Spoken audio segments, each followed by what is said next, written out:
a home here, something we think is worth defending. I mean, why is that so tough to understand? Sure, and you have the right to defend it in all the accepted ways. Hell, I'll help you. But you can't start by stealing government property. All right, well, I'm sorry about that, sir, but I've seen what happens when you go the other way. Now, by the time we got up to bat, the game'd be over. At least you would all be alive, which at this point is all I give a damn about. Don't worry about us. Escort the colonel back to the gate. Yes, sir.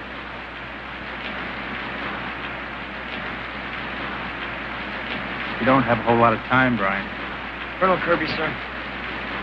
As you were, soldier. Timothy Hutton is a cadet at a military academy having a showdown with a real Army officer in Taps. That's one of 4 movies we'll be reviewing this week on Sneak Previews. Across the aisle from me, Gene Siskel, film critic of the Chicago Tribune. And this is Roger Ebert, film critic of the Chicago Sun-Times. Now, in addition to Taps, Roger and I will be reviewing Taxi Zum Klo, a controversial West German film about a homosexual schoolteacher. Also, a look at the Walt Disney animated film Cinderella, which has absolutely nothing in common with Taxi Zum Klo, except that it's playing in theaters this week. And later on, we'll also take a look at some of the films we can recommend for the holiday season. But first, Roger begins with a comedy about robots called Heartbeeps. Well, Heartbeeps tells a dreary, boring, whimsical love story about 2 robots in the last years of the 20th century. They meet at the robot factory, and it's love at first transistor interchange. They wander away together, arm in arm, and along the way, they're joined by a cigar-smoking comedian robot who's named Catskill and tells jokes by Henny Youngman. Well, I couldn't believe it until I read the credits, and they said, Catskill's jokes by Henny Youngman. You'll believe it when you hear the jokes. The robotic lovers soon discover they're being pursued by a mechanical cop and by human technicians who want to return them to the robot factory. And in this scene, the robot couple, played by Andy Kaufman and Bernadette Peters, look for shelter in the cruel world away from their home factory. We could damage ourselves if we travel in darkness. The hollow part of the hillside would be a good place for shelter. Question, what are the probabilities of encountering hostile life? I have insufficient data. Whoa! Oh, dear. For a proper computation. Do you see an alternative shelter? Negative. Logically, the wildlife could coexist with our units in the cave. Perhaps there's a way to make the animal mentally aware that we are not a threat.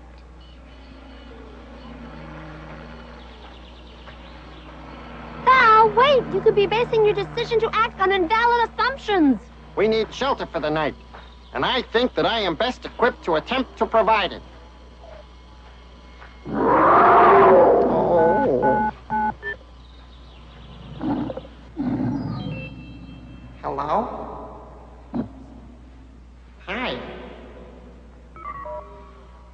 I am taking a calculated risk, so perhaps you can tell by my lack of weapons and my non-threatening tone that we mean you no harm.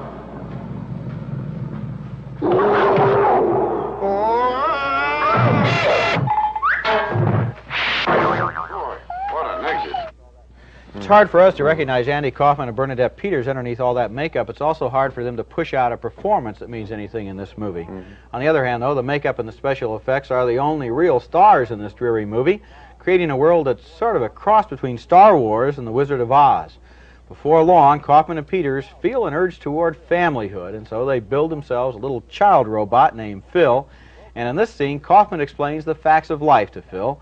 For robots, the biggest fact of life is that your battery pack can run down. Phil, it will be night soon. What's the matter? Absence of bright lights is not necessarily a problem in accomplishing tasks. For example, at night, remember those tiny lights in the sky? Those are stars. One of them, the North Star, will appear soon, over there. The wonderful place of junk is in that direction. North. That's where our friends are.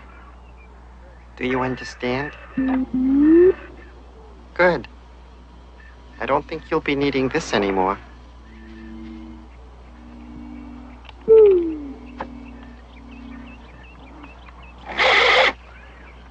There's so much information I want you to have. So many new parts that I do not possess. You know, you're the first robot I ever built and programmed. And I want you to know that in spite of problems, you have been performing very well. You are extremely efficient. You aren't concerned about the coming absence of light now, are you? Good. Okay. Come on.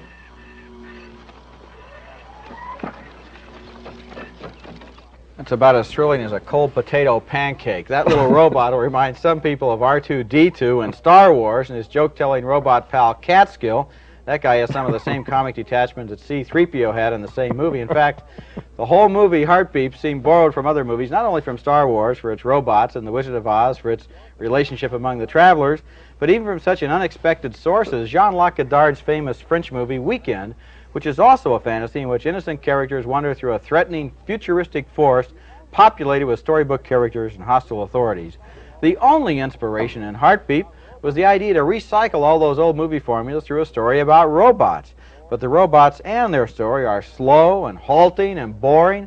The movie suffers from terminal cuteness. I think it's a bad film. I'm just thinking about what it'd be like to hear your film compared to a cold potato pancake. And then the other thing, of course, people will say, hey, it's Jean-Luc Godard, not John Locke. At any rate, that was a philosopher. You know that. Excuse me. Okay, well, at any rate, I think it's a terrible film because the movie is 88 minutes. I checked this.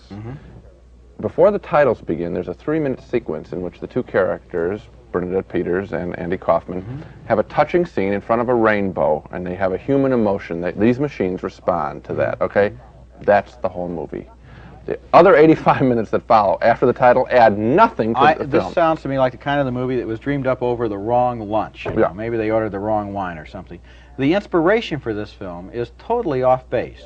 And furthermore, they didn't come up with any idea for what to do with it once they had the inspiration. Let's put these robots in the story. Fine. Now, how can we make the robots? How can we produce the film? Nothing. Who are the robots and what is their story? There is no story. There is no story. You march them out in the woods, you bring them back. It's terrible. Okay. Our next film is Walt Disney's Cinderella, the classic animated cartoon feature made in 1949 and released this Christmas for the first time since 1974. You probably know the story. You see, there's this mean old lady with 2 daughters, one stepdaughter. The stepdaughter always gets, as Marilyn Monroe said in Some Like It Hot, the fuzzy end of the lollipop. Fortunately, Cinderella has a fairy godmother. Good heavens, child. You can't go in that. Now, let's see, dear. Your size and the shade of your eyes. Something simple. But daring, too. Oh, just leave it to me. What a gown this will be. Bibbidi-bobbidi, bibbidi-bobbidi, bibbidi-bobbidi. Oh, it's a beautiful dress. Did you ever see such a beautiful dress? And look, glass slippers. Why, it's like a dream. A wonderful dream come true. Yes, my child. But like all dreams, well, I'm afraid this can't last forever. You'll have only till midnight, and then... Midnight? Oh, thank you. Oh, no, just a minute. You must understand, my dear. On the stroke of 12, the spell will be broken, and everything will be as it was before. Oh, I understand, but it's more than I ever hoped for. Bless you, my child. Goodness me, it's getting late. Hurry up, dear. The ball can't wait. Have a good time. Dance. Be gay. Now off you go. You're on your way.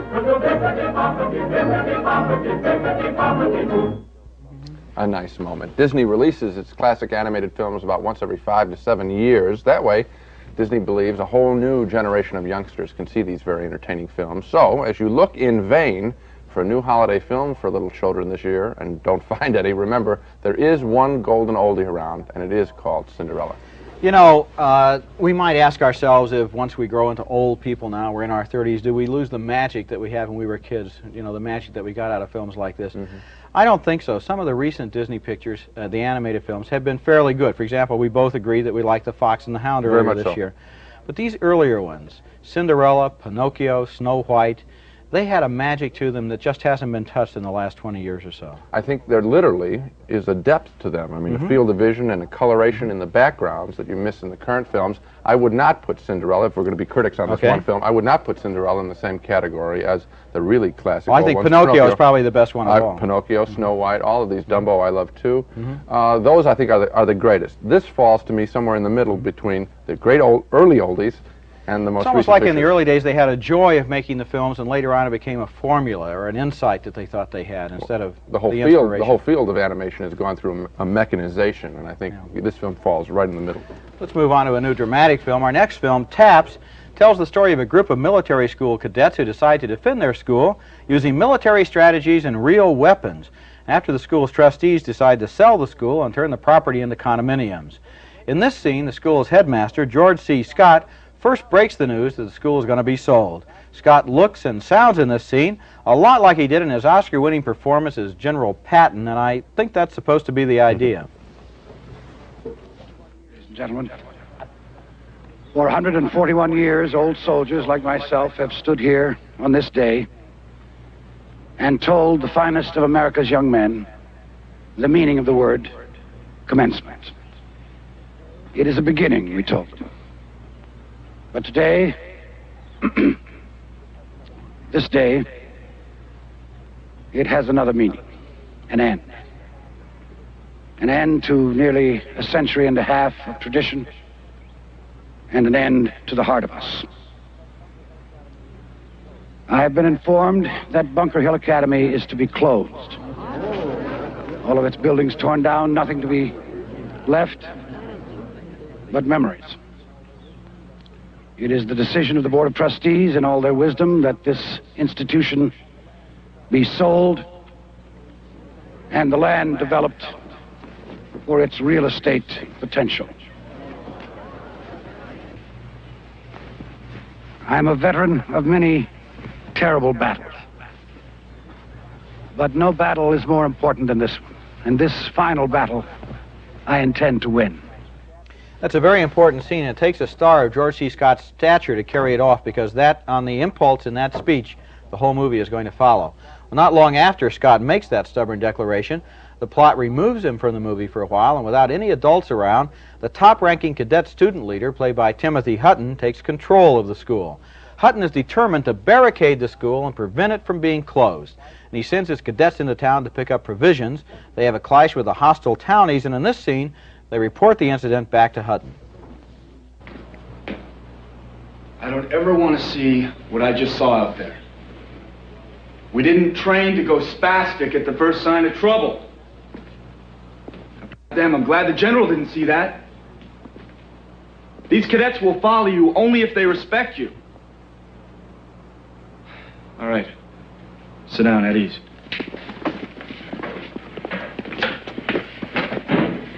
Okay, how'd we lose the truck? It stalled out. The townies had Dwyer and me in a hard place. Sean grabbed the chance to use his shiny new weapon. We were in an explosive situation which jeopardized the entire mission. I simply defused the situation.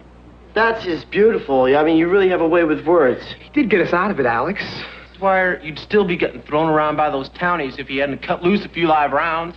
Look, Alex, I don't like the idea of gunplay either, but the mission was successful and nobody got hurt. No, that's my whole point. Now, I don't call what happened today a successful mission. Naturally. Look, we have to let people know we're serious. We just also have to let them know we don't want to hurt anyone. All right, look, what are we asking here? We're asking that the school be kept open. That's all. Other kids are vandalizing their school. We want ours to stay open. Now, if we behave like soldiers and not a bunch of kids in a riot, we can win this. Just got to be done by the book. Yeah, that's all I'm asking. It'll be done by the book. We stick together, we go the whole 9 yards. Later in the film, Hutton talks about his childhood with a close friend, and that gives us an insight into Hutton's fierce determination. When my mother died, I was sitting in the hallway in the Army hospital. And I was worried as hell because I knew she was real sick. She had this bad kidney thing. So I'm sitting there, and my father comes out of the room and tells me that she's dead. He led me to this little chapel they had there in the hospital. He sat me down. He told me I could cry for 15 minutes. He gave me 15 minutes to cry, and after that, I wasn't supposed to cry again. So he left me alone in the chapel, and came back. He came back 15 minutes later. Jesus, what'd you do? Well, I did what I was told. I cried for 15 minutes. That's a good scene, and Tim Hutton is a good actor. This is a great performance coming right on the heels of Ordinary People. Hutton is so overwhelmed by ideals of duty, loyalty, and military courage, he allows himself and the students he leads to get backed into a tragedy. He barricades the walls, he sets up machine gun posts and guard stations. He tries to use military force as a bargaining threat against the National Guard. They're outside the walls. Taps is not intended as a realistic slice-of-life story of this confrontation. It's a hard-edged fantasy, a study of how kids can get swept away by idealism and authoritarianism. I admire this film, and I like it a lot. Well, I know we went to the same movie. I don't know if we saw the same picture, because I thought this film was silly, laughable, confused. When I say laughable, I mean I actually laughed at it. I think your response is totally off the map. I don't think there's anything in this film that makes laughter appropriate. Well, what makes laughter appropriate to me is that I felt at some point that they were being very manipulative toward the audience. In other words, no one wants to see the kids hurt, okay? So kids, it's like in chase scenes. Remember when they wheel out a little kid? Most of us go, oh, come on, do they have to get to that? And in this film, I had that feeling. I said, oh, do they have to make their point, whatever it is about military school or military life or the military mind, do they have to throw us a little tiny kid about to be killed? Have you seen Lord of the Flies? Like it very much, Famous and film. like the book. And like the book, okay. This is Lord of the Flies and Taps, it seems to me, could play on the same double feature. They're about the same subject.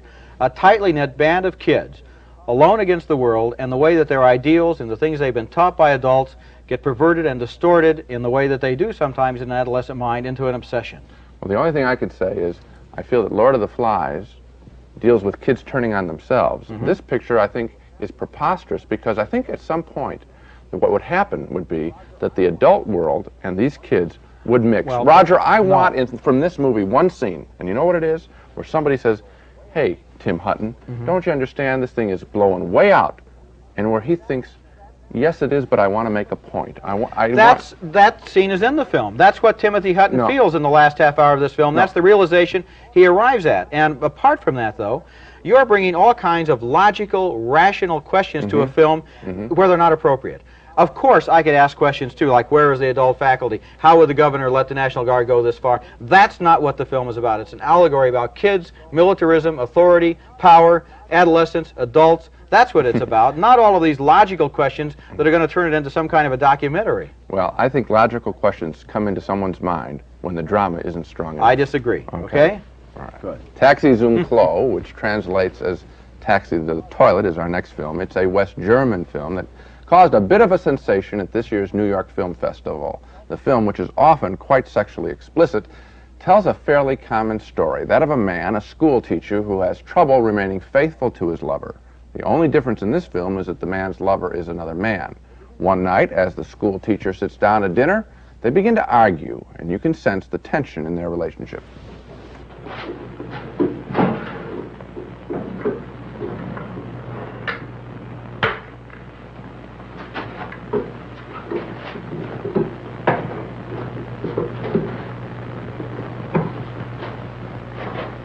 Was möchtest du für ein Stück haben? Was willst du denn schon sehen, was ich haben möchte? Ich fällt mir schon eins nehmen. Mein Gott, jetzt habe ich mir extra so viel Mühe gegeben.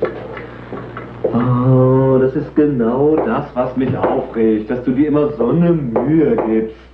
Mensch, ich hab schon, was meinst du, wie viele Leute in der letzten Zeit ich deinetwegen nicht besucht habe, nur weil wir uns ständig hier zurückziehen und du mich mästest wie ein Schwein? Na, mein Gott, dann koche ich eben gar nicht mehr. Bernd, Mensch, das ist doch nicht die Frage, gar nicht mehr zu kochen, aber diese blöde Regelmäßigkeit, mit der du mich jeden Abend hier empfängst und betust und bemachst, das halte ich wirklich nicht aus. Ich möchte entscheiden, wann ich komme und wann ich esse und wann ich gehe. Die Beziehung ist eben was Regelmäßiges. Anders geht es gar nicht zu machen, dass du das nicht verstehst. Sie ist eben für mich nicht was Regelmäßiges, sondern ich will selber entscheiden, wann ich eine Laune drauf habe, dich zu sehen oder nicht. Dich nicht zu sehen, da brauche ich mich doch nicht abmelden oder anmelden bei dir. Mensch, das ist doch ekelhaft, ist das doch. Soll ich vorher anrufen? Oh Gott nochmal. Ach Herrgott nochmal, Mensch, dann eben dein Ding alleine. A lot of couples in the movies have had that kind of argument. This is sort of an autobiographical film by the director Frank Riplow, who also plays the school teacher. What recommends the movie is that it's very matter-of-fact, almost casual about its portrayal of the everyday details of the school teacher's life and his search for new experiences. For example, he is so driven to have sexual encounters that he even gets up out of a hospital bed and takes a taxi to a homosexual meeting place. Wo geht's jetzt hin? Fahren Sie mich mal zur Siegessäule.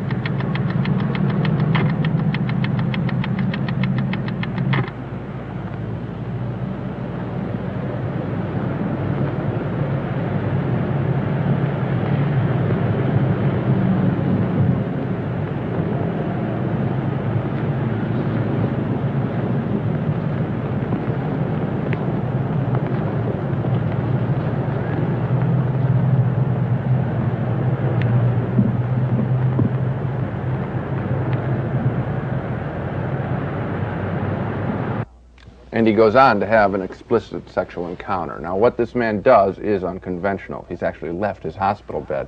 But this film presents his every action. The style of this film is so matter-of-fact that it doesn't scream about what's going on. And we end up with a realistic portrait, I think, of another human life. And because the life is the life of a male homosexual, Taxi Zum Klo becomes an effective film in the world of sexual politics. I enjoyed it. I have a lot of admiration for this film, too. I'm going to vote yes to it. I felt that the director, whose life it is, more or less, is very frank, very honest, very, as you said, matter-of-fact in what happens to him in his life. On the other hand, I'm not sure that this portrait is as positive as some people seem to think, some of the reviews I've read, and maybe even your review, too. I believe that this character is kind of sad. He's lonely. He's self-destructive. He has very low self-esteem, and he engages in sexual practices which are intended to degrade him, which reflects that opinion he has of himself. I think it's kind of a portrait of a man who is not as happy and as healthy as he could be, you know, within his homosexual identity. Well, my reaction to that is, so what? I'm looking at this film from the fact is that we've had homosexuals portrayed in movies as people who are always ready to kill themselves or be killed, as flaming queens prancing around living rooms. And I'm saying, hey, this is an achievement. In the category of films about homosexual, this is... Well, you're right. It is an achievement. But on the other hand, you said it was an effective statement for sexual politics. Yes. Are people who are not gay going to go to this film and say, hey, that's... I have no idea what people are going to do. All I'm telling you is, care. as a film critic, I see a lot of films about homosexuals. This is the best. It's not much of an achievement because most of them stink. But don't you feel that to some degree as a film critic you have to... It's a portrait of a man's life. What's your opinion of his life? My opinion of his life is he got the same problems as a lot of people do. And some others that a lot of people don't have.